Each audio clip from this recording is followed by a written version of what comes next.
দাবি করবে, আমি মা বোনেদের বলবো হাতা খুন্তি লইয়া খেদাইয়া দাও দাঁড়াইয়া। রাজ্যের পুলিশ অফিসার তাদের আমরা বলবো এত ভীতু হলে চলবে না।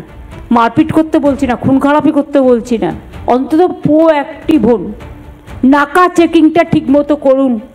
প্রচুর লেনদেন উধার হচ্ছে বর্ডার দিয়ে, এবং যারা বেশি সমালোচনা করে তারাই এটা খেয়ে যায়, আর দোষ হয় অন্য লোকের। যদি কারোর ওপর কোনো অত্যাচার করে মেয়েদের এগিয়ে দিন, মেয়েরা সামনে দাঁড়াবে, ছেলেরা পেছনে থাকবেন।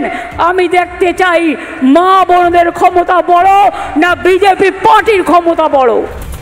আচ্ছা, একটা অ্যাডিশনাল ইনফরমেশন দিয়ে রাখি মমতা বন্দ্যোপাধ্যায়ের জন্য এবং সকলের জন্য। বিএসএফে কিন্তু মহিলা জওয়ানরাও আছেন, একটা ইনফরমেশন। দ্বিতীয় অগ্নিবাণ, দ্বিতীয় প্রশ্ন আপনাদের স্ক্রিনে। কিশলয় অগ্নিবাণের দ্বিতীয় প্রশ্ন, দ্বিতীয় অগ্নিবাণ। মুখ পুড়েছে হুমকি দিয়ে মমতা বন্দ্যোপাধ্যায় হুমকি দিচ্ছেন যে বিএসএফ এলে হাতাকুন্তি নিয়ে তেড়ে যান, এসআইআর করতে দেব না। আসলে বিজেপি বলছে মমতা চলছেন লোক ঠকিয়ে, তিনি আসলে লোক ঠকাচ্ছেন। বিজেপির অভিযোগ, শুভেন্দু অধিকারী আজকেও পোস্ট করেছেন। প্রশ্ন হচ্ছে মমতা বন্দ্যোপাধ্যায় লোক ঠকিয়ে যদি চলেন, আসলে হুমকি দিয়ে কাজ হচ্ছে না বলে এবার উস্কানি দিয়ে মিথ্যা কথা বলে, মিথ্যাচার করে কি মমতা বন্দ্যোপাধ্যায় উদ্দেশ্য সাধন করতে চাইছেন?